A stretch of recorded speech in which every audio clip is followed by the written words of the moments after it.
भाई ग्राहम, धन्यवाद। हर एक को सुप्रभात और आप सबको बड़ा दिन मुबारक हो। यहाँ आज इस प्रातः हम छोटे प्यारे झुंड के साथ इस आराधनालय में फिर से आकर आनंदित हैं। भाई ग्राम और मैं वहाँ अंदर इस विषय में बातें कर रहे थे। उसने कहा, भाई बिल, कि इस प्रातः आपके हृदय में कुछ कहने को है। मैंने कहा, बस मसीह, आमीन, यही है। हमारे पास सदा यही है और इसलिए हमारे लिए ये आम बात है कि हमारे पास वो है। डलास से कल देर में पहुंचा, जहां पर हमारी बड़ी शानदार सभाएं हुई और वो बात जिसके लिए हम प्रार्थना कर रहे थे अब ये घटित होने को तैयार है। ये अभी इस समय अवधि में है जो कि समस्त राष्ट्र की बेदारी के लिए है। बीते कल सारे सेवक या पिछले कुछ दिनों से किसी भी योग्यता वाला सेवक या सेवाएं, हम डलास में इस बेदारी के लिए एक साथ मिले और वहाँ लगभग कुछ 15-18 सेवक गण वहाँ थे जिनकी सेवाएं वहाँ लगभग कहीं भी थी। 3 से 15 हजार के बीच में, संभव है 1000 लोग। उदाहरण के लिए रेमंड टी रिची और बॉसवर्थ और रॉबर्ट और जैक्सन और वहाँ वे सारे लोग। उस रात्रि भाई जैक्सन, उसकी सभा में 500 लोगों ने पवित्र आत्मा को एक बार में पाया। इसलिए ये बहुत ही शानदार है। और बीते कल हम एक साथ मिले। उस दिन 1 वर्ष के लिए कार्य करने की सहमति की। हम विश्वास करते हैं कि परमेश्वर यहाँ कार्य करने के लिए है और संसार को हिला देने के लिए, जो पहले कभी नहीं देखा गया। मित्रों, मैं विश्वास करता हूँ कि हम लोग किसी शानदार उसमें प्रवेश कर रहे हैं। और ये सारे सेवकगण जो कि संभवतः अगली गर्मियों प्रति रात्रि, यदि प्रभु हमसे चाहेगा, 15 या 16 या अधिक इससे बड़े तंबू तैयार करेंगे, जो कि 8 और 10 हजार लोग एक साथ संयुक्त राज्य से आकर एक बार में समा सकेंगे। अब हमारी बेदारी होनी है। ये अब अपने सत्र में है।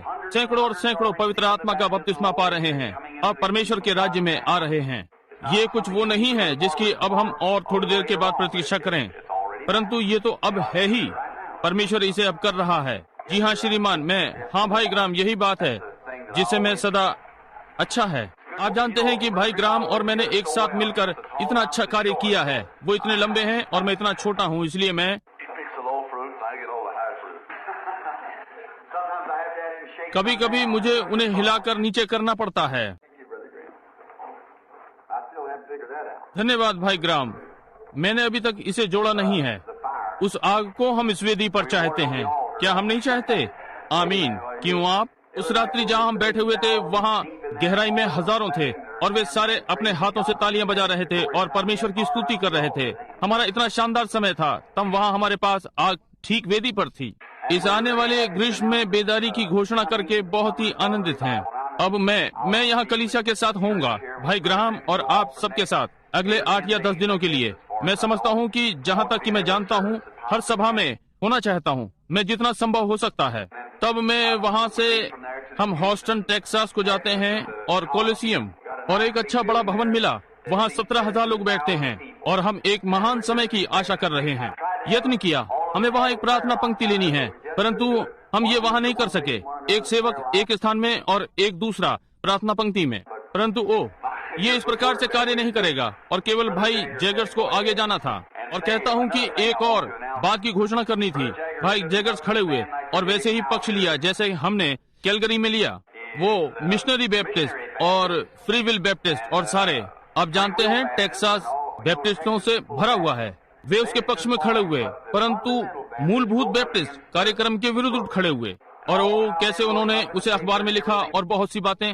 अच्छा, उन्होंने उसे बाइबल के प्रश्न लिखे, इसलिए उसने उन्हें उत्तर दिया और उन्हें मिला।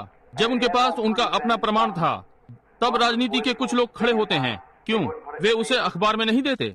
इसलिए भाई जैगर्स, हमने वहाँ एक सभा बुलाई और नगर के सहयोग देने वाले 75 सेवक वहाँ एक साथ आए। हमने इसकी एक फोटोस्टेट कॉपी ली है और कहा कि क्या ये बोलने की स्वतंत्रता है, क्या प्रेस की यही स्वतंत्रता है, इस प्रकार से, और इसे बाहर भेजा। और अगली प्रातः 10,000 पाठकों ने अखबार छोड़ दिया और वे घुटनों के बल रोते हुए आए। कहा, स्वतंत्रता के साथ हम इसे अखबार में प्रकाशित करेंगे, आपको हमें एक पैसा भी न देना होगा। ओ भाई सुनो, तुम कलीसिया, एक समय हम जहाँ भाड़े से माल ढोया जाता है उसके समीप रहे। हम अधिक नहीं जानते।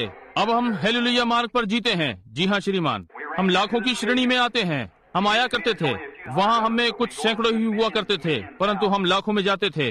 अब लाखों और साथ साथ जुड़े रहें। हम गिनती में बहुत मजबूत कलीसिया हैं इस संयुक्त राज्य में। ये ठीक बात है। मैं समझता हूँ कि संसार में अकेले पिछले वर्ष ही हमारे 15 लाख मत परिवर्तक थे। इस पर सोचें, 15 लाख मत परिवर्तन फुल गॉस्पेल लोगों में ये पिछले वर्ष साधारण रीति में है। अब हम बढ़ रहे हैं। ये छोटे अखबार और चीजें जो कि ये कैथोलिक लोगों के विषय में बात नहीं करेंगे, ये उनसे डरते हैं। देखिए, वे ये करने से डरते हैं, परंतु अब वहाँ हम गिन रहे हैं। हमारे पास अधिकार है। आइए हम परमेश्वर के दिए गए अधिकार का दावा करें। ये ठीक बात है। इसलिए अब हम इस वर्ष आगे बढ़ रहे हैं परमेश्वर के साथ, जो हमारी सहायता है, हमारी ढाल है, कारण से अपना इस पूरे यत्न की बेदारी हो। यहाँ पर आप सबको बताना पड़ेगा कि कब रोकना है। वहाँ पर ठीक है। मैं इधर की ओर जा सकता हूँ और मुड़कर देखता हूँ। और इसलिए अच्छा, कितनों को बड़े दिन पर अच्छा अनुभव होता है, कहें आमीन। प्रभु, देखिए, ये आनंद का समय है, वो समय जब हम सब एक साथ एकत्र हो सकते हैं और मसीह की आराधना करें। और मैं नहीं, संदेश नहीं मिला, कुछ नहीं। मैंने यहाँ बस बाइबल खोली जब वो वहाँ बात कर रहा था। मैं यहाँ पर घूमा, मैंने कहा मसीह का जन्म कहाँ है। अब लगभग सभी इस विषय में बातें कर रहे हैं, और इसलिए मैं थोड़ा सा पढ़ूंगा और तब कुछ पाऊंगा, और इसके साथ साथ लड़खड़ाते हुए चलेंगे जब तक प्रभु का आत्मा कुछ ना चुन ले। अब आरंभ करने के लिए हम लूका से आरंभ करें। लूका का पहला अध्याय, ये मसीह के जन्म का आरंभ है। और हम कुछ यहाँ से पढ़ेंगे या थोड़ा सा वचन के विषय में सिखाएंगे यदि हम कर सकें। हम नहीं जानते कि प्रभु हमारे लिए क्या करेगा, परंतु हम बस विश्वास करते हैं कि वो हमें महान आशीष देगा। कहें, मैंने आपका रेडियो प्रसारण सुना, ये बहुत अच्छा था। बढ़ते जाएं, वचन प्रचार करें। बस वहाँ भाई ग्राहम को बता रहा था, यदि कभी कोई समय था कि मसीहों को एक दूसरे की आवश्यकता पड़े तो वो अब है। आप जो भी करते हैं, सब बातें एक और रख दें, क्योंकि मैं परमेश्वर के अनुग्रह पर विश्वास करता हूँ। मैं बस थोड़ा सा कुछ मिनटों इस पर बात करूंगा कि इस प्रकार से अब हमें एक दूसरे की आवश्यकता है। वो महान, मैं विश्वास करता हूँ कि हम सामना कर रहे हैं। क्या आप मुझे सुन पा रहे हैं? ठीक है, हम सामना कर रहे हैं, अब उस महान नाटक को देख रहे हैं जो कि कभी मानव इतिहास में हुआ, हमारे सम्मुख हो रहा है। संसार का महान कार्य क्षेत्र यहाँ पर है, और वो नाटक जो अब परमेश्वर करने जा रहा है, ये संसार में चारों ओर देखने में चौंका देने वाला है। और देखिए कैसे चीजें एक साथ मिलकर आगे बढ़ रही हैं। मित्र, ये कुछ घटित होने के लिए तय है। ये जिसके विषय में हमने बातें की हैं और इस विषय में कहा है, वो ठीक अब यहाँ पर है। समझे? ये पहले ही हर स्थान पर आरंभ हो चुका है, खुलकर प्रकट हो रहा है। एक महान चित्र है। आपके लिए आज प्रातः चित्रित करना चाहूंगा। मैं बाहर मैदान में एक मेमने को देखता हूँ चरते हुए। वो छोटा सा अधीर हो जाता है।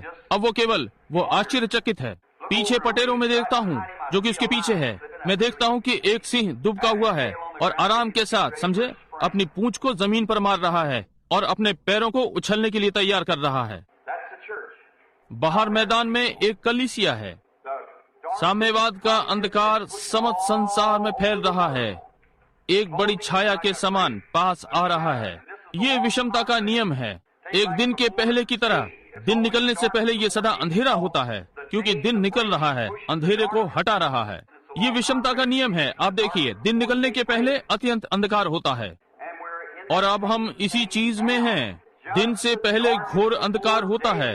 अंधकार की महान छाया भीतर आ रही है ताकि पाप के पुरुष को पूरा करे।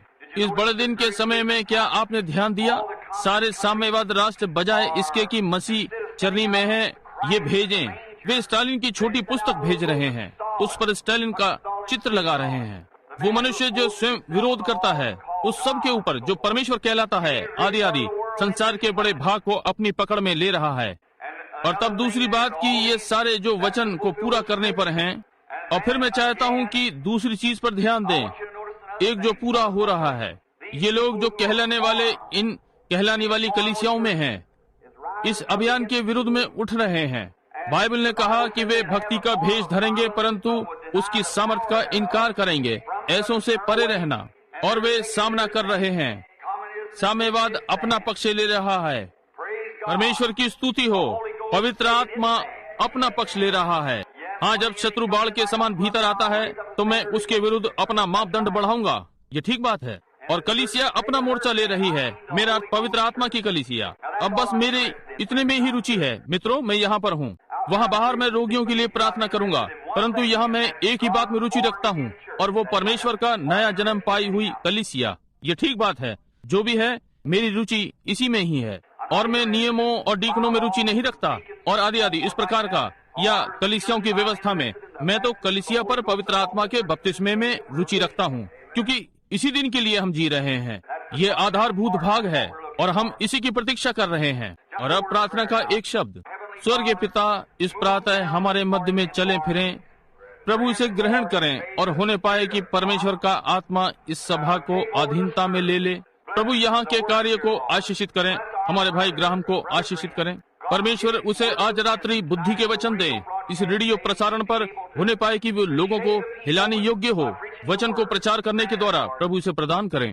होने पाए कि पापी रोएं और अपने अपने स्थानों में घुटने टेकें और अपने हृदय मसीह को दें। यदि यहाँ इस प्रातः कोई अविश्वासी हो या कोई जिसने मसीह को स्वीकार ना किया हो, होने पाए कि वे भी आए। और अब प्रभु इस प्रातः लोगों के हृदय में बेदारी आए, होने पाए फिर से सामर्थ पाने का समय हो। एक समय आत्मा फिर नया बनाएगा। और ओ पिता, हम इस प्रकार से प्रार्थना करेंगे, आकर हमारा हाथ पकड़ ले, हमें से प्रत्येक हमें इस गली में ले चले, हमें इस महान चित्र को दिखाए जो यह क्रम में रखा है। अपने संतों के हृदय पर इस प्रातः भेदों को प्रकट कर रहा है, ताकि हम देख सकें कि यहाँ हमारे सम्मुख क्या है। और तब जैसे कि हम यहाँ पर चलते हैं प्रभु, परमेश्वर के हथियारों के साथ, और हम वीर सिपाहियों के समान जाएं कि शत्रु का सामना करें। परंतु हम उसका सामना कैसे कर सकते हैं जब तक कि हम उसकी विधियों को ना जानें। और इस प्रातः समझने में हमारी सहायता करें और हमें दर्शाएं वहाँ उसकी भूमिका, ताकि हम जान सकें कि उससे कहाँ मिलें, क्योंकि हम ये यीशु के नाम में मांगते हैं, आमीन। आइए दूसरा अध्याय, आइए इसे पढ़ें। उन दिनों में औगुस्तुस कैसर की ओर से आज्ञा निकली कि सारे जगत के लोगों के नाम लिखे जाएं। ये पहली नाम लिखाई उस समय हुई जब क्विरिनियस तुरिया का हाकिम था, और सब लोग नाम लिखवाने के लिए अपने अपने नगर को गए। सो यूसुफ भी इसलिए कि वो दाऊद के घराने और वंश का था, गलील के नासरत नगर से यहूदिया में दाऊद के नगर बैतलहम को गया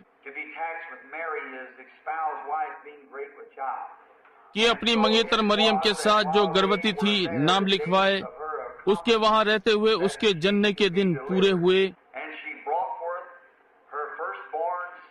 और वो अपना पहलौठा पुत्र जनी और उसे कपड़े में लपेटकर चरनी में रखा, क्योंकि उनके लिए सराय में जगह न थी। अब एक भूमिका के समान कि जब तक मैं उस भाग पर न आऊं जिसे कि मैं आज प्रातः लूंगा। और आप सब लोग स्वयं को प्रभु की आत्मा में आने दें। अब आज हम लोग समस्त संसार में यीशु के जन्म को मना रहे हैं, जो कि अब केवल एक रीति है। यीशु दिसंबर 5 को नहीं जन्मा या कुछ इस प्रकार, या दिसंबर 25 को। हम जानते हैं कि ये संभव नहीं है, क्योंकि यहूदिया के सारे पहाड़ इस समय में बर्फ से भरे होते हैं। इसलिए ये कैसे हो सकता है? यीशु साधारणतः ज्योतिष विद्या और आदि आदि उस सब के द्वारा जो वो जन्मा पहले, लगभग 1 अप्रैल के आसपास, इसलिए जब ये वसंत का समय था। परंतु ये एक दिन है, ठीक है, आराधना के लिए अलग होना, इसके जगत में आने की यादगार में। परमेश्वर ने जो कभी जगत को सबसे महान वरदान दिया वो यीशु मसीह था, जो कि हम ये जानते हैं। और अब इस प्रातः मैं उसके परमेश्वरत्व के ऊपर बोलना चाहता हूँ कि वो कौन है। बहुत सौ ने उसे छोटे बालक के समान वहाँ पालने में रखा और आदि आदि, परंतु ये चित्रों में से एक था, केवल नाटक का एक दृश्य, ये दर्शाने के लिए कि वो वास्तव में क्या है, उसका परमेश्वरत्व। और उसने कहा, उसके आगमन के वचनों में उसके विषय में यूहन्ना के दिनों से बोला गया। वहाँ पीछे यहाँ तक कि उत्पत्ति में इस बात की भविष्यवाणी की गई थी कि स्त्री का वंश सर्प के सिर को कुचलेगा। इस बालक की प्रतिज्ञा की गई, मसीह यीशु की, और वो सारे भविष्यवक्ताओं से नीचा था। अधिकांश हर नबी ने, जो कि बाइबल में लिखे हुए हैं, उसके पहले और दूसरे आगमन के विषय में बोला है कि वो कब संसार में आएगा।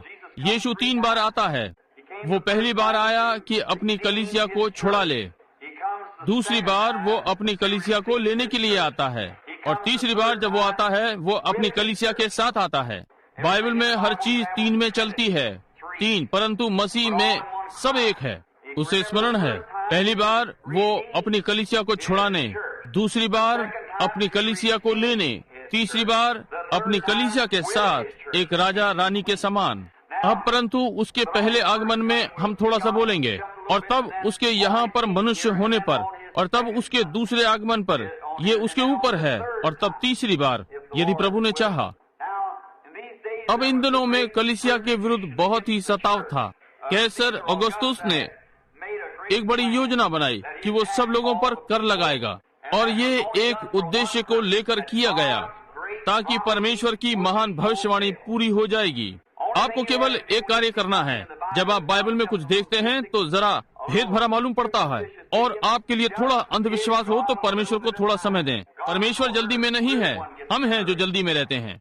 परमेश्वर को केवल थोड़ा समय दें, और आप देखेंगे कि पुराना भविष्यवाणी का पहिया दांते ठीक चित्र में आते हैं। ये उभारेगा जैसे कि चित्र को उभारते हैं। जैसे कि उस दिन कोई कह रहा था, उसने कहा परमेश्वर वो क्या था जब वो वहाँ लाखों लाखों वर्षों पहले था, जब उसके पास नहीं था, जैसे कि ये स्थान यहाँ पर है।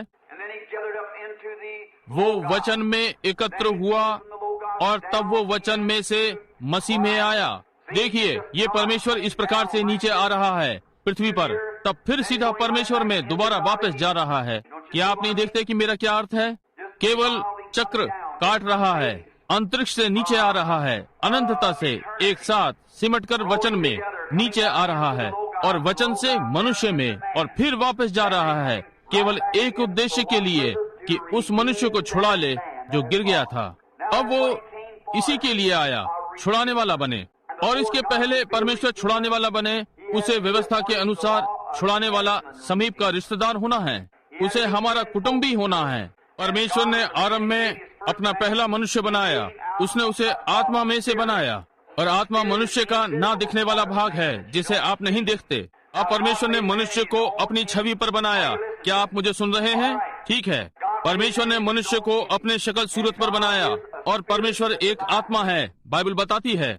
और पहला मनुष्य जो बनाया गया वो सारी सृष्टि पर शासक था, जैसे कि आज पवित्र आत्मा कलीसिया को चलाने वाला शासक है। उसने सृष्टि की अगुवाई की, उसने जानवरों का मार्गदर्शन किया, परंतु वहाँ भूमि जोतने के लिए कोई मनुष्य न था। इसलिए परमेश्वर ने मनुष्य को भूमि की मिट्टी से बनाया, और वो मनुष्य, वो उसे बंदर के से जैसे हाथ दे सकता था, वो उसे भालू के समान पैर दे सकता था। जो भी उसने किया, उसने इसको एक साथ एकत्र किया और एक मनुष्य को बनाया। परंतु ये मनुष्य, उसने उसमें अनंत आत्मा डाला जो इसमें कभी नहीं मरता है, और वो पशुवत से अधिक हो गया, वो एक मनुष्य हो गया।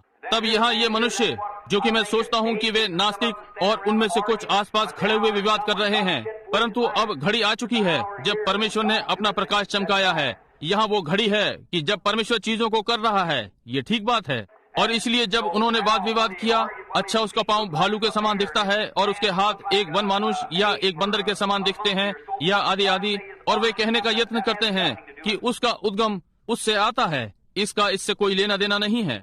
ये तो मांस की देह है जिसमें कि वो केवल निवास कर रहा है, घर के समान। ये भूमि की मिट्टी से मिल जाएगा, परंतु आत्मा अमरणहार है, ये परमेश्वर से आता है।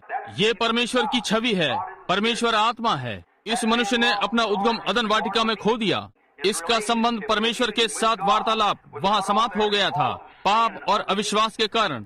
अविश्वास किसमें? परमेश्वर के वचन का। एक बार हवा का एक चित्र रंगों से चित्रित किया गया था, और उसे बताया गया था कि वो कितनी चमकदार होती यदि वो केवल परमेश्वर के वचन को त्याग देती। यहाँ तर्क को देखिए, आप नहीं कर सकते। परमेश्वर, तर्क और परमेश्वर के वचन में अंतर है। परमेश्वर का वचन सत्य है, तर्क झूठा है। आप कोई तर्क वितर्क नहीं कर सकते, ये ठीक बात है। देखिए, हमारी बुद्धि नहीं है, ये इतनी सक्षम नहीं है या कभी होगी कि परमेश्वर की अनंत बुद्धि को भली भांति समझे, और इसलिए आप इस पर तर्क नहीं कर सकते। आपको केवल इसका विश्वास करना है। और तब चित्र रंगा गया, वह हमारे पूर्व पिता और माता, और वे गिर गए, और इसने परमेश्वर के साथ संबंध को तोड़ दिया और अदन वाटिका से बाहर निकाले गए। और उस घड़ी से परमेश्वर ने वाटिकाओं में ऊपर नीचे चिल्लाकर पुकारना आरंभ किया, अपने खोए हुए बालक को ढूंढ रहा है। केवल एक ही मार्ग है कि परमेश्वर उसे छुड़ा सकेगा, कि उसे बनना पड़ेगा नीचे आकर उसे स्वयं छुड़ा ले, कि दूसरे से नहीं, ना कि किसी और को भेजकर वो स्वर्गदूत को नहीं भेज सकता। ये ठीक नहीं होगा। केवल एक ही मार्ग है कि वो मनुष्य को छुड़ा सके, कि वह स्वयं नीचे उतर कर आए और उसे छुड़ाए। यदि कोई यहाँ पाप करता और मैं इस झुंड के लोगों का न्याय होता और मेरा आप सब लोगों पर अधिकार होता, और यदि किसी ने पाप किया और मैंने कहा अब मैं भाई ग्राम मैं चाहता हूँ कि आप दाम चुकाएं, ये ऐसे नहीं होगा। यदि मैंने अपने निज पुत्र के लिए भुगतान करने को कहूँ तो ये अब भी न्याय नहीं होगा। न्याय केवल एक ही मार्ग है कि मैं न्याय कर सकता हूँ, कि मैं स्वयं को उसके स्थान पर रखूं। और क्या मैं ही वो था जिसने न्याय ठहराया? और तब यदि मैं मनुष्य को छुड़ाना चाहता हूँ तो मुझे स्वयं उसका स्थान लेना है। क्या आप अभी मुझे सुन रहे हैं? अब देखिए, मैं चाहता हूँ कि आप कुछ ध्यान दें। देखें, तब जब ये केवल एक ही मार्ग था कि परमेश्वर स्वयं इस मनुष्य को बचाए, कि वो नीचे आकर और उसका स्थान ले। और ये छुड़ाने का नियम था जो मूसा के द्वारा दिया गया, कि ये किसी निकट छुड़ाने वाले कुटुंबी के द्वारा होना है। एक मनुष्य पहले योग्य हो, एक मनुष्य जिसके पास पूरा दाम हो, एक मनुष्य जिसकी लोगों में गवाही हो, और किसी की खोई हुई संपत्ति को छुड़ाए जो गिर गया था। और तब परमेश्वर योग्य था।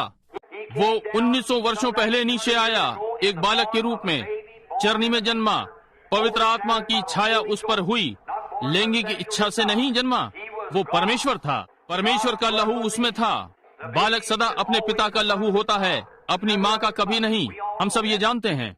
मैंने यहाँ पहले भी समयों में सिखाया है, और आप जानते हैं कि बालक में अपनी माँ का एक भी लहू का अंश नहीं होता। बिल्कुल नहीं, कुछ नहीं करता। ये सदा नर का लहू होता है।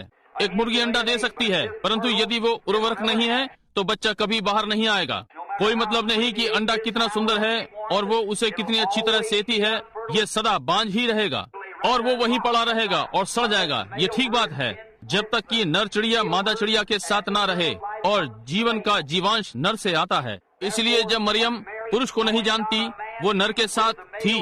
परमेश्वर सर्वशक्तिमान यहोवा और उसका छाया उस पर हुई, और परमेश्वर सृष्टि करने वाला, जिसने मरियम के गर्भ में लहू कोशिका को सिरजा, किसी भी मनुष्य को बिल्कुल नहीं जानती, और ये परमेश्वर का सिरजा हुआ लहू लाया कि हमें हमारे जीवन से छुड़ाए, जो यहाँ आ रहा था, लैंगिक इच्छा से जन्म ले रहे थे।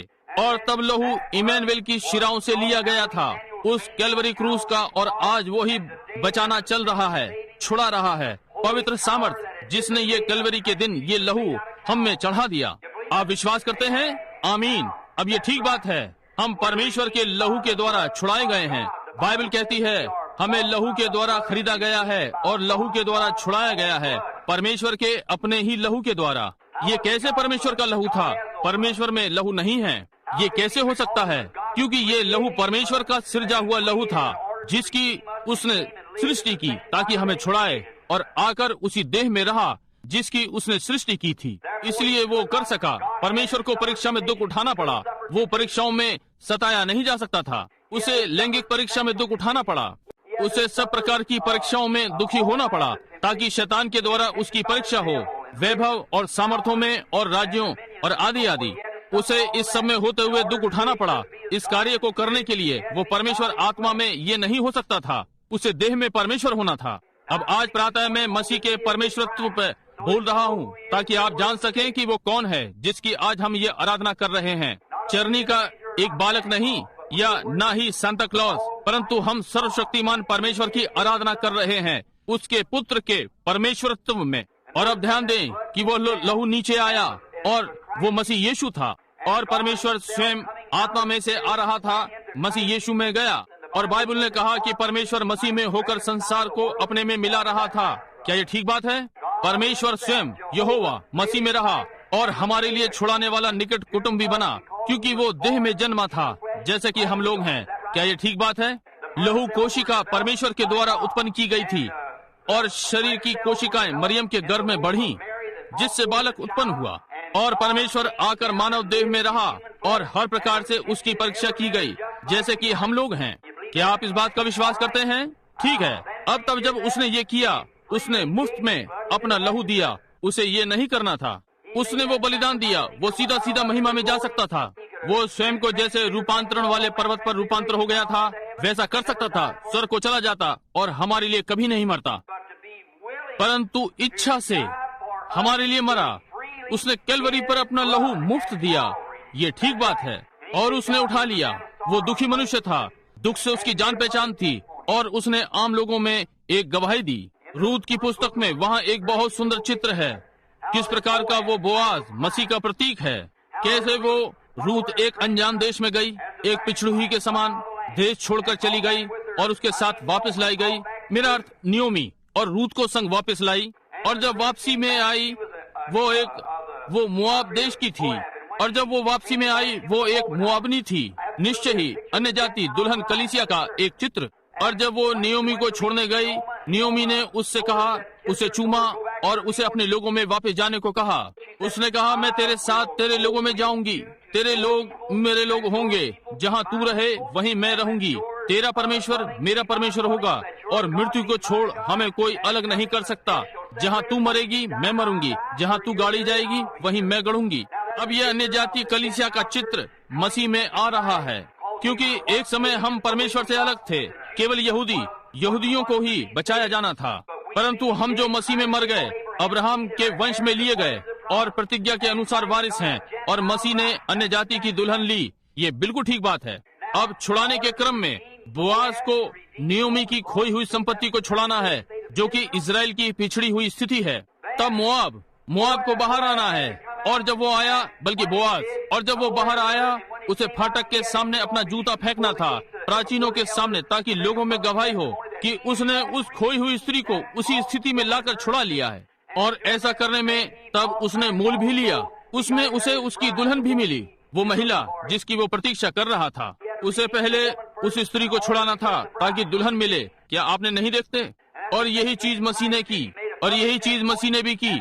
उसने यरूशलेम के फाटक के सामने लोगों में गवाही दी, जब वो पीटा, मारा, दुखी किया गया और कलवरी को ले जाया गया गुलगुता की पहाड़ी पर।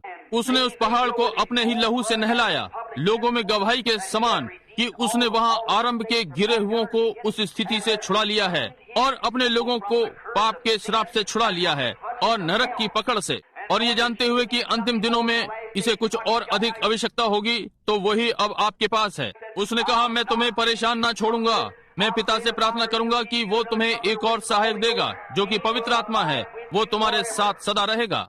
थोड़ी देर के बाद संसार मुझे अब और ना देखेगा, परंतु मैं स्वर्ग में जा रहा हूँ और इस बात को पक्का कर दूं, और मैं वापस आऊंगा और तुम्हारे साथ रहूंगा, तुम्हारे अंदर, जब तक युग का अंत ना हो जाए। मैं इसी के विषय में बात कर रहा हूँ। आप अब भी मुझे सुन रहे हैं? कहें आमीन। ये ठीक बात है। मैं इसी विषय में अब बात कर रहा हूँ कि वो अब फिर अपनी सामर्थ में आ रहा है। युग बीतते जा रहे हैं। ओ, ये कौन है? प्रभु इस प्रातः वे किसी छोटी चीज की आराधना करने की सोचते हैं। वहाँ कोई छोटी गौशाला है, कोई साधारण, जो मैं उसके लिए नहीं सोच रहा हूँ, मैं मसीह के लिए सोच रहा हूँ। महिमा की आशा इस प्रातः हमारे हृदयों में पवित्र आत्मा के द्वारा। ये ठीक बात है। ओ, संसार के द्वारा दोषी ठहराया गया। परमेश्वर सदा जगत में आया, और जब वो आया संसार ने उससे घृणा की। जैसा कि नूह के दिनों में था, ऐसा ही परमेश्वर के पुत्र के आने के दिनों में होगा। मित्रों, हम उन्हीं दिनों में हैं। और अब ध्यान दें, और थोड़ी देर बाद संसार मुझे न देखेगा, तो भी तुम मुझे देखोगे, क्योंकि मैं तुम्हारे संग होऊंगा और तुम्हारे अंदर होऊंगा इस जगत के अंत तक। ये ठीक बात है। वो अब यहाँ पर है, और इन दिनों में कैसा उसका बड़ा चित्र सदा घूमता रहता है और उन्हीं कार्यों को करता है जो अब हम देख रहे हैं। महान नाटक तैयार है, और हम बड़ी चीजों को घटित होते देखने के लिए तैयार हैं। कलीसिया पालने में से निकाल ली गई है। ये ठीक बात है। पेंतीकोस्तलों ने इसे झकझोर दिया है कुछ वर्षों पहले, वहाँ पीछे, जबकि लोगों ने पत्थर फेंके, उपहास उड़ाया और उन पर हंसे, परंतु वो अब भी परिपक्वता में आ गई है। ये बिल्कुल ठीक बात है। वो घड़ी यहाँ है, यहाँ है। हालेलुया। ये ठीक बात है। यही है जिसमें मेरी रुचि है कि परमेश्वर की कलीसिया को एक संग आते देखूं। हम यहाँ पर पीटे गए थे, वहाँ पर पीटे गए, परंतु वो समय आ रहा है जब परमेश्वर हमारे चारों ओर कंबल फेंक रहा है कि हमें उसमें समेट ले, क्योंकि शत्रु फाटक पर है। हालेलुया। जी हाँ श्रीमान, उसने अपने लोगों के लिए कहा, डैनियल ने कहा, अंत के दिनों की महान बातें, जब ये बातें हों तब लोगों का महान शोषण होगा। विश्वास के लोग उसी दिन में करेंगे। और जब वो समय आ गया है कि जब महान नाटक, परमेश्वर का चित्र सामने आ गया, अंतिम वर्ष का, योएल ने कहा, अंत के दिनों में ये घटित होगा कि मैं अपना आत्मा सब मनुष्यों पर उंडेलूंगा, और तुम्हारे पुत्र और पुत्रियां भविष्यवाणी करेंगे। अपने दास और दासियों पर मैं अपना आत्मा उंडेलूंगा, और मैं ऊपर आकाश में चिन्ह दिखाऊंगा और पृथ्वी के नीचे चिन्ह दिखाऊंगा, और अग्नि के खंभे और धुएं के बादल। ये प्रभु के आगमन के पहले, मैं बड़े और भयानक दिन के पहले घटित करूंगा। जो कोई भी प्रभु का नाम लेगा बच जाएगा। यीशु ने कहा, ये चीजें जो मैं करता हूँ तुम भी करोगे, और इससे भी बढ़कर, क्योंकि मैं पिता के पास जाता हूँ। Hallelujah, hallelujah. यहाँ उसने यही कहा, वहाँ पीछे वचन में कहा, यदि तुम मुझ में बने रहो और मेरा वचन तुम में बना रहे तो तुम जो चाहो मांगो वो तुम्हें दिया जाएगा। कुछ वर्षों पहले यहाँ आसपास लोगों ने कहा, तुम लोग जो वहाँ आराधनालय में हो वो पवित्र शोर करने वाले हो, तुम लोग ये वो आदि आदि हो, तुम पागल हो। परंतु ओ प्रभु, हम चट्टान पे खड़े हो गए हैं। ये सच बात है, पवित्र आत्मा के बपतिस्मे पर, और अब सर्वशक्तिमान परमेश्वर की सामर्थ कलीसिया में बन गई है, सामने आ रही है। हालेलुया। मैं प्रतीक्षा कर रहा हूँ जब परमेश्वर सबको हिलाने जा रहा है हर स्थान पर। भाई ये अब अपने सत्र में आ गया है, ये चल रहा है, ये ठीक बात है। उसका परमेश्वरत्व वो कौन है? उनमें से कुछ ने वहाँ उसे छोटा बालक बना दिया है। यही वो है जो अदृश्य पे खड़ा है। ओ प्रभु मंच पर अपने हाथों को हिलाया और बोला और कहा, उजियाला हो जा, और वहाँ उजियाला था। वो यीशु मसीह था, क्योंकि वो संसार में था और संसार उसके द्वारा रचा गया और संसार ने उसे नहीं पहचाना। वो था, वो परमेश्वर का परमेश्वरत्व था। देखिए उसने पहले क्या किया। पहले के चमत्कारी विषय में बात की। आप चिल्लाने के विषय में बात करते हैं। जब उसने चमत्कारिक चीजें की, उन वस्तुओं को बनाया जो अब हैं, वहाँ से चीजों को बनाया जहाँ कुछ नहीं था। उसने बोला और वहाँ वैसा ही था। और वही सामर्थ, वही मसीह। हालेलुया। वे मूल तत्ववादी उन लोगों को जो परमेश्वर की सामर्थ का इनकार करते हैं, कहते हैं ये गलत है, परंतु वही सामर्थ जिसने बोलकर संसार को अस्तित्व में उत्पन्न कर दिया, उन लोगों में है जिनके पास पवित्र आत्मा है। ये ठीक बात है। पुरुषों और महिलाओं, ये समय है कि हम खोजें कि हम कौन हैं। शैतान आपको पीछे छिपाने का यत्न कर रहा है। आपको ये बता रहा है कि आप एक डरपोक बेकार से कुछ हैं। आप नहीं हैं। आप परमेश्वर के पुत्र और पुत्रियां हैं। परमेश्वरत्व स्वर्ग में नहीं है, ये आपके अंदर है। हालेलुया। मैं जानता हूँ कि आप सोचते हैं मैं पागल हूँ, परंतु मैं आपको कुछ बता दूं भाई। जब आप ये अनुभव करते हैं कि सर्वशक्तिमान परमेश्वर आपके अंदर रहता है, अनंत जीवन, मैं अपना जीवन देता हूँ, जोई, परमेश्वर का जीवन मनुष्य के अंदर है। वो वहाँ पीछे खड़ा हुआ है, वो सब चीजों को रचने वाला है। उसने जीवन बनाया, मेंढक, मधुमक्खी, बत्तखें, चूजे, जानवर, हर चीज की सृष्टि की, और कुछ नहीं बना सिवाय जो उसके द्वारा बनाया गया था। कौन? मसीह, वो परमेश्वरत्व। मिस्र के दिनों में वो मरिया और सब चीजें नीचे उतार लाया। कौन? मसीह। उसने सिंह के मुंह को बंद कर दिया। उसने आग की हिंसा को बुझा दिया। वे तलवार की धार से बच निकले। उन्होंने मरे हुओं को कब्र में से जिलाया। कौन? मसीह। ओह प्रभु, ये क्या होगा? वो कौन है? मसीह, परमेश्वरत्व। और भाई बहनों, वो परमेश्वरत्व आप में है। और थोड़ी देर और संसार मुझे ना देखेगा तो अभी तुम मुझे देखोगे, क्योंकि मैं तुम्हारे संग होऊंगा, तुम्हारे अंदर होऊंगा युग के अंत तक। मसीह चरनी में नहीं, मसीह आप में है। हालेलुया।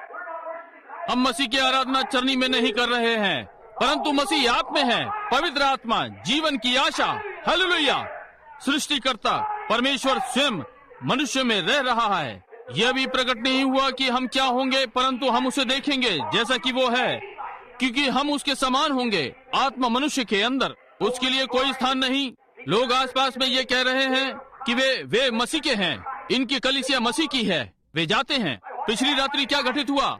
अपने अपने बड़े दिन के उपहार खोले, पिता वाले में देखें क्या है वहाँ। पिछली रात्रि क्रिसमस पेड़ के नीचे बहुत से लोगों का, कहीं बियर का एक बड़ा बॉक्स रखा है। यीशु के लिए कोई जगह नहीं, सब बियर के लिए है। माता का उपहार खोला, कार्डों की सजावट, मसीह के लिए कोई स्थान नहीं, कार्ड हैं। ये ठीक बात है। बजाय छोटी बाइबल के या बालकों के लिए कुछ हो, ये एक छोटी सी जी मैन की एक पुस्तक है या कोई छोटी चीज इस प्रकार की। यीशु के लिए कोई स्थान नहीं। बजाय आराधनालय जाने के वे तमाशा देखने जाते हैं, नाच और सब चीजें, स्वयं को मसीह कहते हैं। भाई, पवित्र आत्मा के द्वारा जब परमेश्वर का परमेश्वरत्व मनुष्य के हृदय में आता है, तो यह हर चीज को पुकारता है जो मसीह ने नहीं सृजा। आप जानते हैं कि ये सत्य है। ओ परमेश्वर, मसीह, महिमा की आशा आप में है, ना कि पालने में आप में है। वो एक समय था कि परमेश्वर पीछे आरंभ में, तब वो मूसा के अंदर आया, वो इजराइल के बालकों में आया, वो पालने में आया। परंतु अब वे उसकी आराधना करेंगे पीछे, जैसे कोई इतिहास से पहले की कोई चीज हो। जब मसीह आप में है, वो आज यहाँ है, परमेश्वर का पुत्र चल रहा है, उसकी महान कलीसिया आगे बढ़ रही है। आज कलीसिया सूप का खाना, खिचड़ी का खाना, देखिए कौन सबसे अच्छी प्रकार से तैयार हो सकता है। कलीसिया में बढ़ चढ़ कर जाए शान से, किसके पास सबसे बढ़िया कलीसिया है, सबसे अच्छी कुर्सियाँ, कौन ये बजा सकता है, कौन ये कर सकता है, और कोई जगह नहीं। हर समय प्रार्थना को छोड़ उनके पास कुछ करने के लिए है। वो और अधिक प्रार्थना नहीं कर सकते, उनके पास करने के लिए कुछ और है।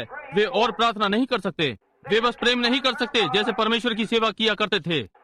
उसके लिए सराय में जगह नहीं है। मित्रों, ये अंत के समय में है। वास्तव में उसके लिए सराय में जगह नहीं है। मैं जानता हूँ कि सराय का क्या अर्थ है, परंतु मैं इस अंत का उल्लेख दे रहा हूँ। परंतु बाइबल ने कहा उस दिन में जब बादाम का पेड़ हरा भरा होगा, मनुष्य की इच्छा असफल होगी, क्योंकि वे अपने सदा के घर को जाता है और विलाप करने वाले गली गली फिरेंगे।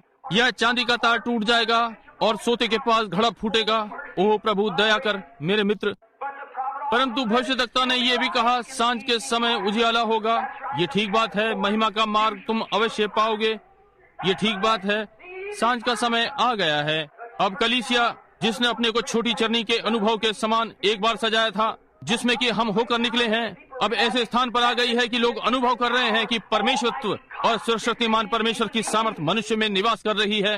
ओ भाई बहन, इस प्रातः मैं आपसे यीशु के नाम में बोल दूं, क्या आप अब भी मुझे सुन रहे हैं? ओ प्रभु, मैं आपको कुछ बता दूं।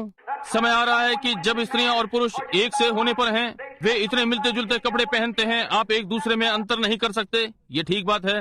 बाइबल में वे सारी बातें जो कहीं घटित होंगी, ये यहाँ है। ये ठीक बात है, आप जानते हैं कि ये सत्य है। क्या ये सत्य है? क्या ये सत्य है? और ये है, ये सत्य है। वे एक सा व्यवहार करते हैं, एक से दिखते हैं, एक से श्रापित हैं, एक सी बातें करते हैं। बाइबल ने कहा कि ये इस प्रकार होगा। उसने कहा अंतिम दिनों में कठिन समय आएगा, मनुष्य अपने ही को अधिक चाहने वाला होगा बजाय परमेश्वर के प्रेम के, धोखेबाज, झूठा दोष लगाने वाला। क्या ये है यहाँ पर? ये ठीक बात है। ओ परमेश्वर की महिमा हुए, मैं अपने प्राण में कुछ होते हुए अनुभव करता हूँ। ओ जब मैं यहाँ पर देखता हूँ, जैसा कि नूह के दिनों में था, ऐसा ही मनुष्य के पुत्र के आने पर होगा। नूह के कुछ उस दिन में विश्वसनीय लोग थे, परमेश्वर के पास आज कुछ विश्वसनीय लोग हैं। समय आ रहा है, ये महान नाटक तैयार हो रहा है। पुरुषों और महिलाओं, यदि पवित्र आत्मा आप में निवास कर रहा है, वो मसीह जो 1900 वर्षों पहले जन्मा था, पौरुषत्व में आया, वो कभी भी पालने में नहीं ठहरा। और आज उसके जन्म दिवस की याद में वे क्या करते हैं? वे किसी पेड़ को लेते हैं, उसे काटते हैं, बालकों के लिए बड़े दिन का पेड़ बनाते हैं। परंतु वे सोचते हैं कि ये ठीक है, मैं उसके विरोध में नहीं उछाल रहा हूँ। परंतु बात यह है कि वे बड़े दिन के उस पेड़ पर बहुत कुछ लगाते हैं, बजाय इसके कि मसीह के लिए करें। क्रिस किंगल राष्ट्र में सब जगह है। ये कौन था? वर्षों पहले एक जर्मन का कैथोलिक संत एक बूढ़ा भला करने को निकला, और आज ये लगभग आराधना में बदल गया है। ये ठीक बात है। ये ठीक है कि बालकों को बताएं या आप जो भी करना चाहें, जहाँ तक मेरा संबंध है। परंतु बात तो यह है कि मसीह में दूसरी ओर गिर जाना सरल है और मसीह को बाहर निकालना, मसीह का वास्तविक मूल तत्व बड़े दिन का, और मनुष्य बजाय वास्तविक बड़े दिन को लेने के वे क्रिस किंगल को लेते हैं। ये ठीक बात है। उसके लिए सराय में कोई स्थान नहीं है। यदि हमारे पास समय होता तो सारा चित्रण करता। मैं जानता हूँ कि देर हो रही है, ये देर हो रही है, परंतु मित्रों देखिए कि घड़ी आ गई है, और अब है कि जब परमेश्वर का महान नाटक यहाँ हमारे सन्मुख तैयार है। परमेश्वर का पुत्र जो पालने में था, अब हृदय के अंदर है। वो परमेश्वर का परमेश्वरत्व है। वो परमेश्वर सृष्टि करता है। उसने कहा सारी चीजें, वो जगत में था और संसार उसके द्वारा बना और संसार ने उसे न जाना। और आज कलीसिया के साथ यही मामला है। महिमा की आशा, पवित्र आत्मा का बपतिस्मा अब लोगों के हृदय में आ गया है, और वे इसे नहीं पहचानते कि ये क्या है। वे सोचते हैं ये छोटी कलीसिया का सदस्य बनना है या इस प्रकार का कुछ, परंतु ये परमेश्वर है, सृष्टिकर्ता आप में निवास कर रहा है और आपको सारी सामर्थ्य दे रहा है, और जो कुछ उसके पास था आप उसके अधिकारी हैं। इसलिए ये आपके अंदर बुराई से परहेज कर रहा है कि भलाई करें, बुराई से रुककर धार्मिकता की ओर दौड़ें, परीक्षा से अलग रहें, सारी ईर्ष्या, घृणा, झगड़ा, शत्रुता और आदि आदि इससे परे रहो, ताकि ये तुम्हारे हृदय से ले लिया जाएगा।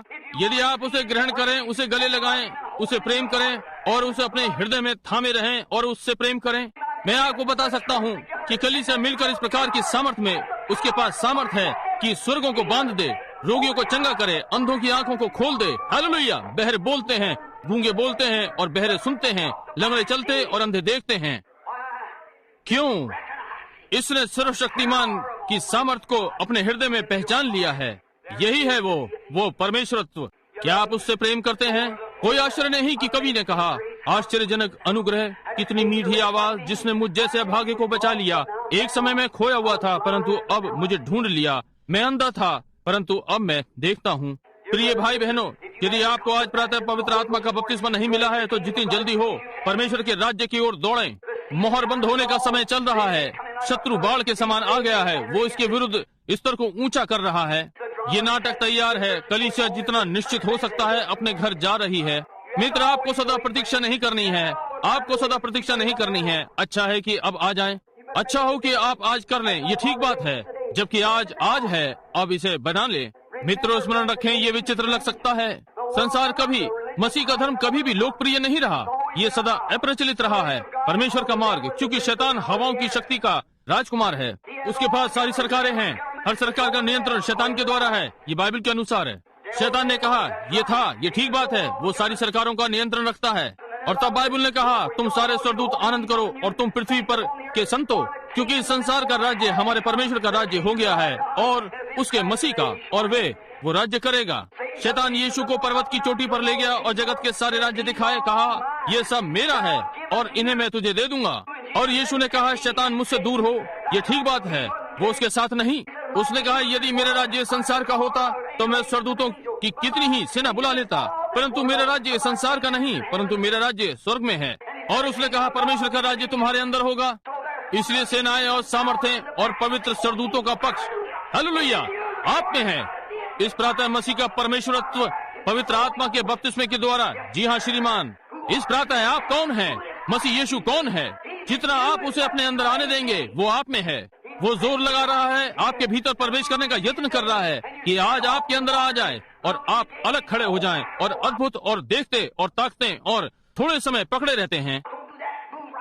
ये ना करें, सीधे परमेश्वर की गोद में चले जाएं। वो घड़ी यहाँ है। हालेलुया। ओ मैं उससे कितना प्रेम करता हूँ। वो इन्हीं किन्हीं दिनों में आ रहा है। मैं उसे देखना चाहता हूँ। क्या आप नहीं चाहते? मैं उसे देखना चाहता हूँ। मैं विश्वास करता हूँ कि हम उसे देखेंगे। क्या आप नहीं? अब वो यहाँ पर है, उसकी सामर्थ घूम रही है।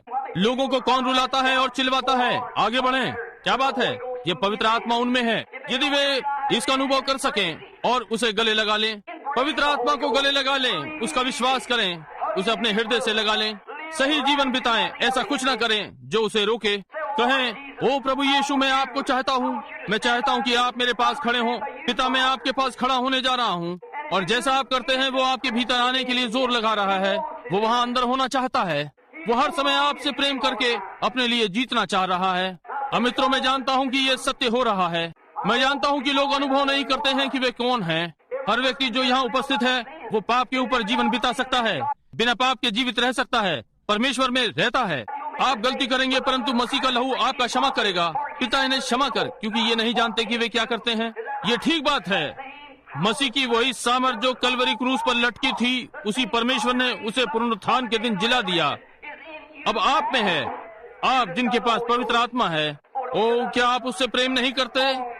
ओ उसकी आवाज सुनो, आज बुला रही है। उसे अपनी छाती की ओर ले आए या अपनी छाती में समीप और कहें अब प्रभु यीशु मैं कुछ भिन्न रहा हूँ। इस बड़े दिन से मैंने कुछ अनुभव किया है कि आप कौन हैं। एक समय मैंने आपकी आराधना चरनी में पड़े हुए छोटे बालक के समान की। मैंने पहले आपको छोटे बालक के समान देखा 1900 वर्षों पहले, और मैंने सोचा ओह यदि मैं यरूशलेम जा सकूं। आज वे लोग अनुमति पत्र यानी पास और सारी चीजें ले रहे हैं कि उस पालने के पास जाएं, जो उस स्थान पर जाएं जहां पर उसने जन्म लिया था, उसी चरनी में। परंतु मित्रों, वो वहां पर नहीं है जहां वो जन्मा था। वो ठीक यहाँ पर है जहां वो जन्मा था। परमेश्वर उसे हम में से प्रत्येक के पास ले आया और उसका जीवन हम में निवास कर रहा है।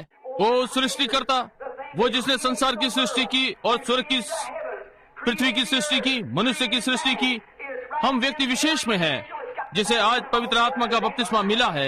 यही बात है, यही भेद है। पवित्र आत्मा पालो, वो आप में है, वो महिमा की आशा है। यहाँ पुरानी नियम में देखें, जैसा कि मैंने बहुत बार इसका उल्लेख किया है, जब समझौता किया जाता था तो ये फाड़ दिया जाता था, एक पशु की मृत देह, और उन दो समझौतों को पास पास आना है और उन्हें आपस में बिल्कुल ठीक ठीक मिलान करना है। और आज परमेश्वर ने समझौता किया है। इसलिए नहीं कि आप भले थे, इसलिए नहीं कि आपने कलीसिया में सदस्यता ली है, इसलिए नहीं कि समाज में आपका अच्छा स्थान है। आप कभी भी बहुत अच्छे हो सकते हैं, आप स्वच्छ जीवन जी सकते हैं, आप रोज चर्च जा सकते हैं, आप हर दिन बलिदान चढ़ा सकते हैं, आप अपने पैसों का भाग दे सकते हैं, आप संसार के सारे पापों को छोड़ सकते हैं और हर चीज और सच्चा ईमानदार जीवन जी सकते हैं जैसा कि आप कर सकते हैं। और आप स्वर्ग से इतना ही चूक सकते हैं जैसे पूर्व से पश्चिम। ये ठीक बात है। ये अच्छाई के द्वारा नहीं है कि हम बचाए गए, परंतु ये उसके अनुग्रह के द्वारा है कि खरीदे गए, कि परमेश्वर के पुत्र और पुत्रियां बनाना चाहता था। भलाई ने उन्हें कभी नहीं बनाया, परमेश्वर के आत्मा ने उन्हें बनाया। यदि ये ऐसा नहीं होता तो उसे पवित्र आत्मा भेजना नहीं पड़ता। पवित्र आत्मा कैसे पूरा हो सकता था या समझौता कैसे पूरा हो सकता था? यीशु ने कहा, मैं जाता हूँ, फिर भी मैं आऊंगा और तुम्हारे संग रहूंगा। तुम्हारे अंदर पिता से प्रार्थना करो कि वो तुम्हें पवित्र आत्मा देगा, वो तुम्हारे साथ सदा रहेगा। और लोग अपने नाम आराधनालय की किताबों में लिखवाते हैं और बड़े दिन पर नया पृष्ठ पलटते हैं और कलीसिया में जाने का यत्न करते हैं और प्रबंधकों को कुछ उपहार देते हैं। जब पवित्र आत्मा हर स्थान पर जोर लगा रहा है, ढूंढने का यत्न कर रहा है और संसार ने उन्हें इतना अंधा कर दिया है कि वे वहां जाकर कहते हैं, अरे ये तो पवित्र शोर करने वालों का झुंड है। जैसा कि नूह के दिनों में था, ऐसा ही अब है। परमेश्वर के पुत्र का आगमन समीप आ रहा है, ये ठीक बात है। केवल वे जो पवित्र आत्मा के द्वारा भरे हुए हैं, जिनके पास अनंत जीवन उनमें रह रहा है, पवित्र आत्मा जो प्रतीक है, जो उन्हें यहाँ से खींचने जा रहा है, जैसे कि कुछ भी निश्चित हो। उस छोटी पुरानी नाव के विषय में कुछ था नूह के दिनों में, जो पानी के ऊपर तैर गई। ये ऊपर से खींचने वाली सामर्थ्य थी। वहाँ सबसे ऊपर उजियाला था कि परमेश्वर की महिमा ऊपर स्वर्ग से चमके, वहाँ ऊपर की कोठरी में। और मित्रों, मैं आज आप लोगों को बताता हूँ, मेरे शब्द सुने, एक खींचने वाली सामर्थ्य है, कलीसिया से नहीं, पास्टर से नहीं, परंतु महिमा से पवित्र आत्मा का बपतिस्मा सही मार्ग पर बढ़ रहा है ताकि कलीसिया को खींच ले। ये क्या है? परमेश्वर की सामर्थ, उसके जीवन जोई में पहुंच। ये चीजें जो मैं करता हूँ तुम भी करोगे, इससे भी बढ़कर करोगे। उसे सताया गया, उस पर हंसा गया, उसका उपहास उड़ाया गया और वो मर गया और कब्र में चला गया, परंतु वो सच्चा था, उसके अंदर परमेश्वर का आत्मा था और परमेश्वर ने उसे जिलाया। यदि हम उसी प्रकार से जाएं तो ये हम भी बाहर आते हैं। ओ हालेलुया, मैं उससे प्रेम करता हूँ। अब भी मुझे सुन रहे हैं? आप उससे प्रेम करते हैं? आप उससे पूर्ण हृदय से प्रेम करते हैं? क्या ये अद्भुत नहीं है?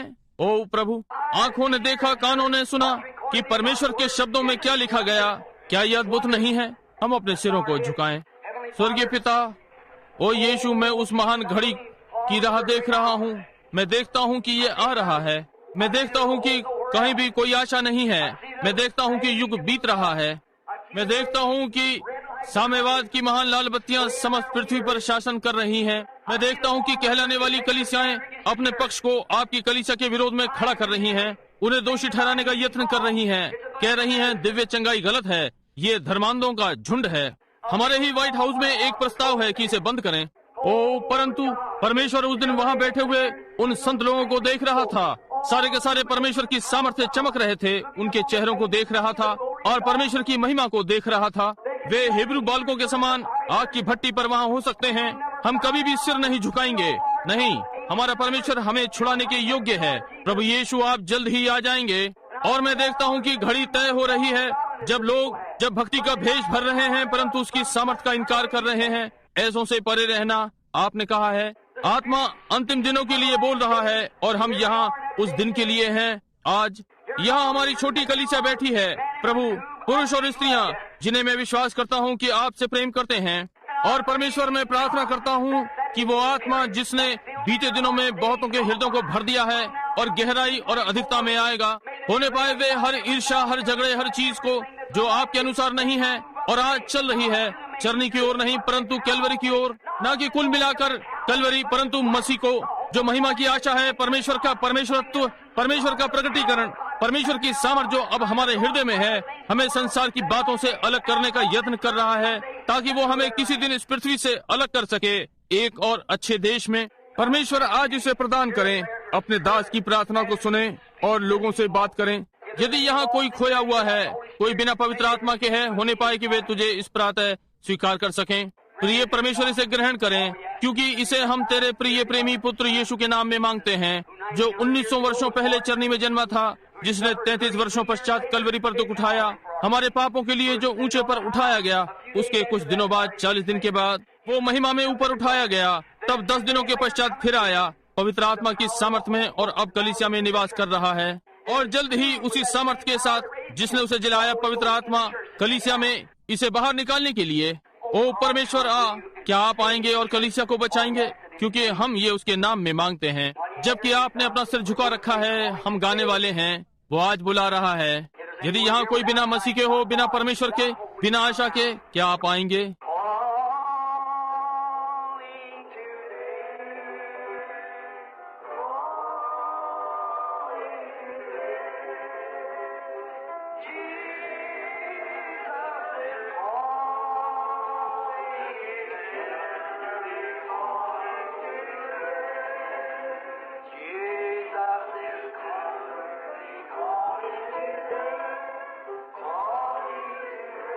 क्या आप बिना परमेश्वर के हैं, बिना आशा के, बिना मसीह के?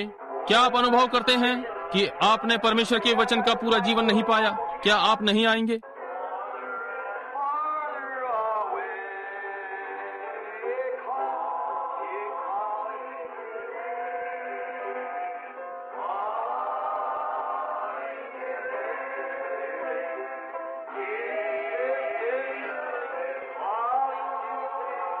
सुनिए, पिता यहाँ है और वो आपको बचाना चाहता है। यदि आप बचे हुए नहीं हैं, मैं जानता हूँ कि आप नहीं हैं, परंतु मित्रों सुनिए, आज इस प्रातः मैं आपके लिए कुछ करना चाहता हूँ। जबकि आप यहाँ पर खड़े हुए हैं, मैं चाहता हूँ कि आप केवल अपनी आंखें बंद रखें। मैं एक पर्दा खींचना चाहता हूँ और कि आप कहीं और देखें। हम थोड़ी देर के लिए मिलने जा रहे हैं इस प्रातः, अब जबकि वो उस गीत का स्वर दे रही हैं। मैं पर्दे को नीचे खींचने जा रहा हूँ केवल उन लोगों के लिए जो यहाँ इस आराधनालय में बैठे हैं, युवा और बूढ़े और सब। मैं इस प्रातः थोड़ी देर के लिए नरक के द्वार की ओर देखने जा रहा हूँ। वे जानते हैं कि वहाँ नीचे बड़ा दिन है। वे जानते हैं कि उन्होंने बड़े दिन के समय में क्या किया है। कुछ लोगों ने शराब पी है, कुछ इधर उधर दौड़ रहे हैं, कुछ लोग आराधनालय में हैं, कुछ ने ठट्टा किया, कुछ ने मस्ती की। क्या हो यदि ये रेंगने वाला हड्डी का ढांचा इस प्रातः आराधनालय के दरवाजे पर आ सके? आप जानते हैं अगले बड़े दिन पर आप वहाँ हो सकते हैं। हो सकता है आप एक वर्ष में वहाँ हो अगले बड़े दिन पर, परंतु स्मरण रखें, आप मनुष्य के प्राण से व्यवहार कर रहे हैं, आप आत्मिक बातों से व्यवहार कर रहे हैं और आप में से प्रत्येक को न्याय के दिन उत्तर देना है। मैं केवल ईमानदार हो सकता हूँ। मैं केवल ये कह सकता हूँ, यदि इस प्रातः आपने मसीह को ग्रहण नहीं किया है तो वो खुले हुए दरवाजे पर खड़ा है। मुझसे व्यवहार किया है का अर्थ है। और आप जिनके पास पवित्र आत्मा है, स्मरण रखें कि आपका न्याय होने जा रहा है कि आपने इसके साथ क्या किया है। आप मसीह को पवित्र आत्मा के द्वारा ग्रहण कर सकते हैं, परंतु आप दोषी ठहरेंगे। हर व्यक्ति का न्याय होगा उन कार्यों के अनुसार जो उसने अपने शरीर में होकर किए हैं। जब आपने पवित्र आत्मा पाया तो आपने इसके साथ क्या किया? क्या आपने अपने पड़ोसी के विषय में बातें की? क्या आपने गलत कार्य किए? यदि आपने किए हैं तो स्मरण रखें, मैं अभी नया जीवन आरंभ करूंगा। कहें, प्रभु यीशु, आज अब से मैं वो होने जा रहा हूँ जो आप मुझसे चाहते हैं। मैं अनुभव करता हूँ ये परमेश्वर का सदा जीवित रहने वाला भाग है। अब परमेश्वर का आत्मा मेरी देह में निवास करता है और यदि मैं गलत रहा हूँ तो आप अब मुझे क्षमा कर दें। मैं घर आना चाहता हूँ। मैं अच्छा बनना चाहता हूँ। उसे यहाँ इस प्रातः सिद्ध करें। उसी प्रकार से अपने हाथ उठाए रखें मेरे लिए वहाँ पीछे। कहें, भाई ब्रनम, मैं आज एक नया जीवन आरंभ करना चाहता हूँ। मैंने भी अपना हाथ उठा रखा है। मैं एक नया आरंभ करने जा रहा हूँ। मैं इसके लिए और अधिक करना चाहता हूँ जितना कि मैंने कभी पहले नहीं किया। क्या आप सबसे दुखद कहानी जो मैंने कभी सुनी, एक बार एक युवा महिला, बहुत ही निर्लज युवा महिला थी। वो एक शानदार घर में थी। उससे मसीह के विषय में बातचीत की। उसके पिता ने कहा, मैं उसकी सदस्यता का भुगतान कर रहा हूँ। समाज क्या है? वो उस स्तर के लोगों से मिलने जा रही है क्योंकि वो, अब स्मरण रखें, एक समाज के अनुसार आप स्वयं को उन बातों की ओर मोड़ सकते हैं। बहुविवाह कहलाता है, परंतु उसने बहुत अच्छी शिक्षा पाई है। जब वो बाहर आने के लिए तैयार है तो वो समाज में जाती है और विभिन्न प्रकार के पुरुषों के साथ जाती है। मृत्यु ने प्रहार किया, किसी प्रकार का दिल का दौरा, सब, और जो कि वो कहीं और गई। आज प्रातः आप किस ओर जा रहे हैं? आप किस लिए स्वप्न देख रहे हैं? मैं चिंता नहीं करता कि ये किस प्रकार का झुंड है। आप में से प्रत्येक, आप इन्हीं किन्हीं दिनों में अनंतता में प्रवेश करने जा रहे हैं और बिना मसीह के और बिना पवित्र आत्मा के आपका प्राण नष्ट हो गया। इसे स्मरण रखें। आप वहाँ नहीं पहुँच सकते सिवाय मसीह को ग्रहण करने के द्वारा, पवित्र आत्मा के द्वारा। यदि वो आप में है तो वो परमेश्वर की सामर्थ है। इसके द्वारा जीवित रहिए। वो परमेश्वर आप में है। बाइबल ने कहा आप ईश्वर हो जाते हैं। वो परमेश्वर ये मुझ पर है। और यीशु ने कहा, वहाँ उस फरीसी ने कहा, तू स्वयं को परमेश्वर बनाता है। कहा, क्या ये तुम्हारी व्यवस्था में नहीं लिखा कि तुम ईश्वर हो? उसने मूसा को फिरौन के लिए ईश्वर बनाया और उसने लोगों को ईश्वर बनाया। ये ठीक बात है। और आज प्रातः आप परमेश्वर की लिखित पत्नियां हैं। आपके जीवन परमेश्वर के हैं और यहाँ तक कि पवित्र आत्मा को भी रखते हैं। मित्रों, यहाँ देखिए, इसे निकलने न दें, इसे जाने न दें जैसे कि मामूली सा कुछ मनगढ़ंत हो। इस प्रातः हम आपके नम्र बालकों के समान आते हैं। मैं ये अनुभव करता हूँ कि हम अंतिम घड़ी में रह रहे हैं। समाप्ति का समय किसी भी समय कुछ हो सकता है।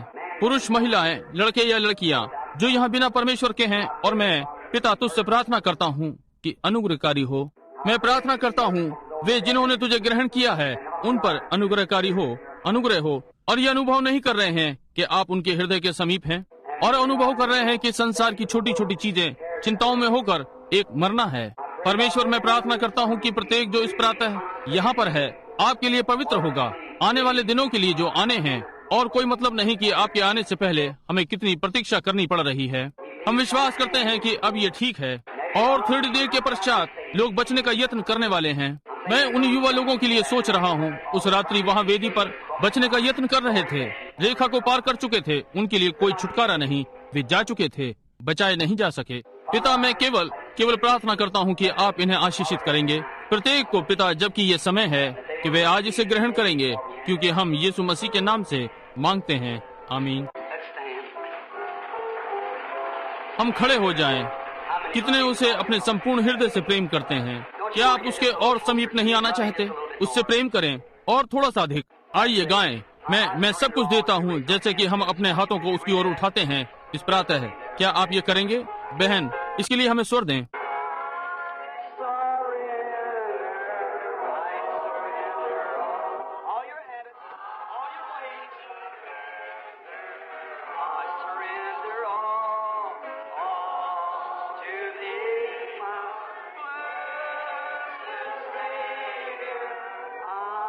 अपनी सारी आदतें, अपने सारे मार्ग, क्या वास्तव में आपका यही अर्थ है?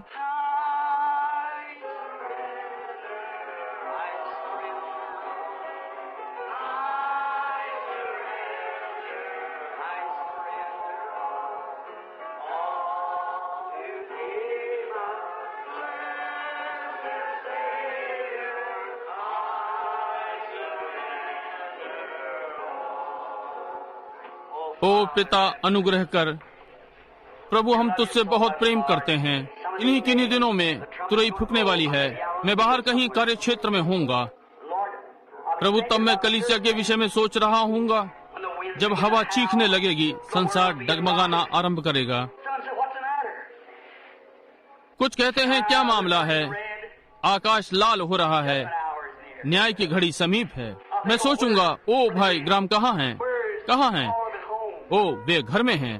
परंतु पिता, तब थोड़ी देर बाद हम एक आवाज ऐसी सुनेंगे जो पहले कभी नहीं सुनी। तुरही, एक स्वरदूत तुरही फूंकता है। ओ परमेश्वर, वे जो मृत्यु के कक्ष में प्रवेश कर चुके हैं जीवित हो जाएंगे। चिल्लाने की आवाज कैसे आएगी? संसार के साथ क्या मामला है? हम शांत नहीं रह सकते, और वो झोंके ले रही है, और तब हम सब एक साथ उठा लिए जाएंगे कि उससे हवा में मिलें। ओ पिता, यदि समय से पहले मृत्यु आएगी, मेरा मतलब शारीरिक मृत्यु, इस पृथ्वी की यहाँ से अलगाव हो सकता है। हम कक्ष में प्रवेश करें उस बहादुरी के विश्वास के साथ, मसीह का कपड़ा अपने चारों ओर लपेटे हुए, वो पवित्र आत्मा। पिता, एक दिन हमें वहाँ पहुँचना है, और मैं अनुभव करता हूँ कि मुझे भी उस रेखा पर चलना है।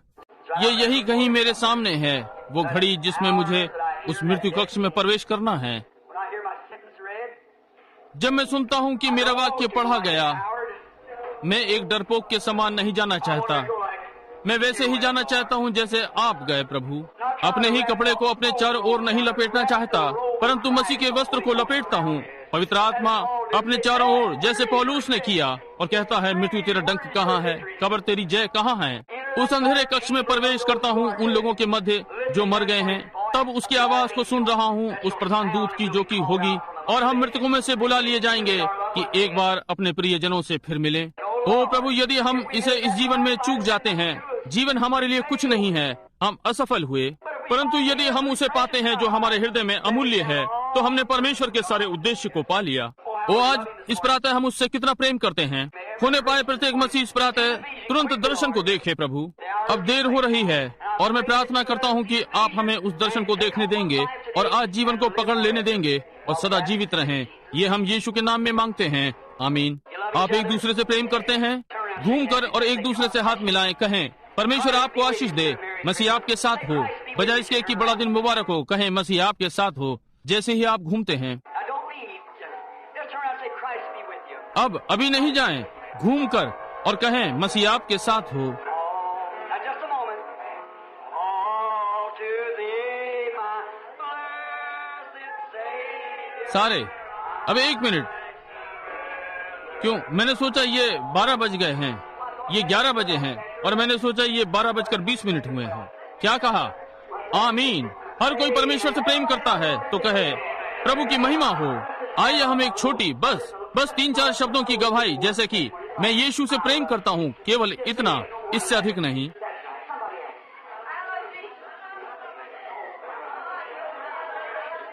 ये ठीक बात है। मैं उससे प्रेम करता हूँ, मैं उससे प्रेम करता हूँ। ओ यीशु,